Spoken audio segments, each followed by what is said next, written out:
안녕하세요. 오늘 당신께서 보내주신 자료들, 이걸 통해서 최근 로스앤젤레스 LA에서 있었던 그 대규모 이민 단속이랑 또 시위 상황을 좀 깊이 파고들어 보려고 합니다. 네, 자료 보니까 뭐 현장 분위기부터 시작해서 한인 사회 반응, 경제적 파장, 또 정치적 대립, 법 배경까지 정보가 정말 다양하더라고요. 그렇죠. 굉장히 복잡한 사안이죠. 네.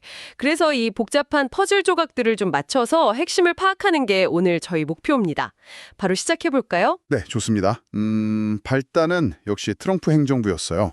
이민 정책을 강화하면서 미 이민 세관 단속국, 그러니까 IC가 LA 전역에서 대규모 단속 작전을 벌인 거죠. IC 단속이요. 네, 당신 자료들을 보면 LA 지역에서만 최소 118명이 체포됐다고 나와요.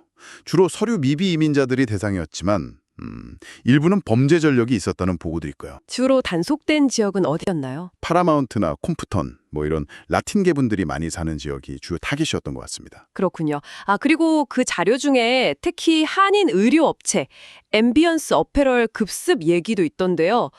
와, 그 상황이 정말 생생하게 묘사되어 있더라고요. 맞아요. 그 전술 장비를 갖춘 요원들이 수십 명이나 들이닥쳤다고 하니까 네. 목격자들이 전쟁 영화 같았다고 할 만도 하죠. 정말 현장의 충격과 공포가 어땠을지 짐작이 갑니다. 그러니까요.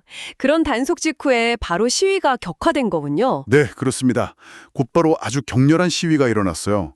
그 연방 건물 앞에서 시위하다가 시설 훼손이나 심지어 요원 공격 시도 같은 것도 보고가 됐고요. 시위대가 돌이나 폭죽 같은 걸 사용하니까 당국도 최루탄, 고무탄, 섬광탄 이런 걸로 대응하면서 충돌이 굉장히 커졌습니다. 와, 자료 보니까 웨이모 자율주행 택시를 불태우거나 상점 약탈, 고속도로 점거까지 정말 과격한 양상이었네요. 네, 맞아요. 콤프턴 지역 상점 약탈이라든지 101번 고속도로 점거 시도도 있었고요. 네. 그래서 경찰이 진압에 나섰죠. 허주 기자가 고무탄에 맞았다는 소식도 있었고요. 정말 전쟁터라는 비유가 그냥 나온 게 아니었군요. 그렇죠.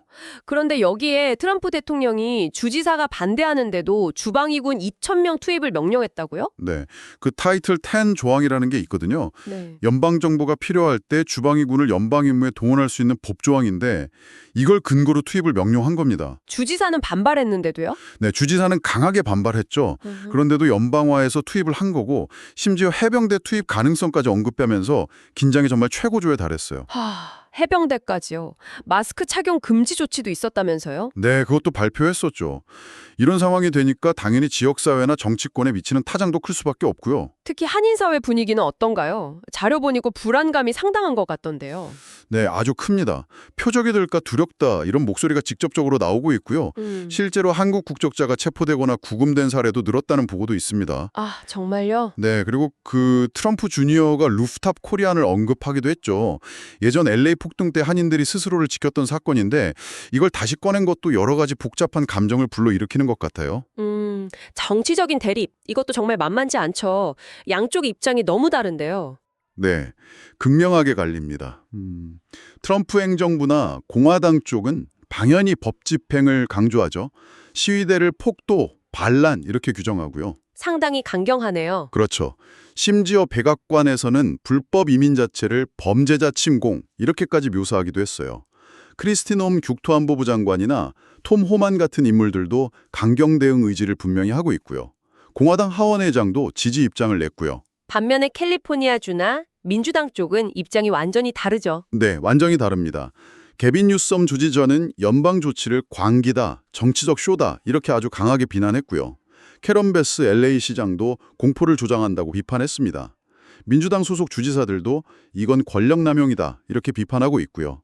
베러건 하원의원 같은 경우는 평화 시위를 탄압하는 거라고 주장하기도 했죠. 연방정부랑 주정부가 완전히 부딪히는 거네요. 그 권한 문제로요. 네, 권력 충돌 양상이 아주 명확하게 드러나는 거죠. 이렇게 입장이 첨예하게 갈리니까 당신께서 보내주신 자료 중에는 언론 보도에 대한 비판도 있더라고요. 어떤 내용인가요? 네.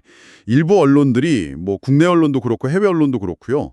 시위대의 어떤 폭력적인 면이나 법 집행의 필요성 이런 부분보다는 이민자 인권 쪽에 좀 더 초점을 맞춰서 보도한다는 지적이 있는 거죠. 아하. 그러니까 사건을 어떤 프레임으로 보느냐 이거 자체가 또 다른 논쟁거리가 되는 셈입니다. 뭘 강조하느냐에 따라 사건의 의미가 달라 보일 수 있으니까요. 그렇군요. 이런 갈등 속에서 사회의 경제적인 맥락도 좀 짚어봐야 할 것 같은데요. 네, 중요하죠. 한 자료에서는 만약에 정말 대규모 추방이 이루어진다면 예를 들어서 830만 명 정도를 추방할 경우에요. 미국 GDP가 7% 이상 감소할 수도 있다. 이렇게 경고하고 있어요. 7%나요? 엄청난데요? 그렇죠. 상당한 충격이죠. 그리고 스탠퍼드 대학의 신기욱 교수 분석도 흥미로운데요. 당신 자료에 따르면 이걸 그냥 반이민 정서로만 볼 게 아니라 트럼피즘이라는 더 큰 흐름 속에서 봐야 한다는 거예요. 트럼피즘이요? 네, 그 백인 중심의 보수화 경향 같은 거요. 이런 흐름이 소위 DEI, 그러니까 다양성, 형평성, 포용성 정책을 축소시키는 방향으로 가고 있고 이게 결국엔 합법적인 아시아계 커뮤니티에도 영향을 줄 수 있다는 거죠. 장기적으로는 미국 경쟁력에도 문제가 될 수 있다는 분석입니다. 생각할 거리가 많네요.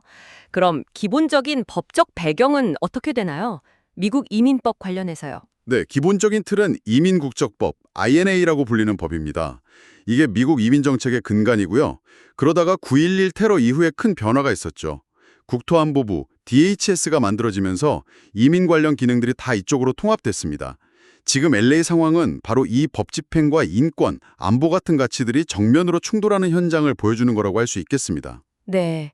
당신께서 보내주신 자료들을 쭉 종합해보니 이 LA 사태라는 게 연방정부의 아주 강력한 이민 단속, 그리고 그에 대한 지역사회의 격렬한 저항, 또 깊어지는 정치적 균열, 이게 정말 복합적으로 얽혀있는 사건이군요. 맞습니다. 특히 그 이민자 커뮤니티의 불안감, 또 연방정부와 주정부의 힘겨루기 양상, 잠재적인 경제 파급 우려, 그리고 사건을 바라보는 시각 자체에 대한 논쟁까지 정말 여러 층위의 문제가 동시에 드러나고 있어요. 네네. 이건 단순히 LA만의 문제가 아니라 어쩌면 미국 사회 전체가 이민이나 안보, 또 정체성 문제를 앞으로 어떻게 다뤄나갈 것인가에 대한 아주 중요한 창이 아닌가 싶습니다. 네, 정확합니다.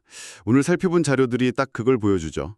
법 집행과 인권, 국가 안보와 경제적 영향, 또 연방 권한과 지역 자치라는 게 이게 때로는 서로 부딪힐 수밖에 없는 가치들이잖아요. 이게 현실에서 어떻게 충돌하는지를 아주 생생하게 보여줍니다. 그래서 당신께서 여기서 한 걸음 더 나아가서 생각해 보실 만한 질문은 아마 이런 게 아닐까 싶어요. 이 모든 갈등의 아주 근본적인 뿌리에는 그러니까 미국인이라는 정체성, 그리고 국가의 미래에 대한 어떤 좀 근본적인 시각 차이가 자리 잡고 있는 건 아닐까 하는 질문이요. 정체성과 미래에 대한 시각 차이. 네. 그리고 또 이런 충돌이 LA처럼 다양한 문화가 섞여 있는 도시의 미래를 앞으로 어떻게 만들어 나가게 될까? 이런 질문들을 스스로에게 한번 던져보시는 것도 꽤 의미 있는 탐구가 되지 않을까 생각합니다.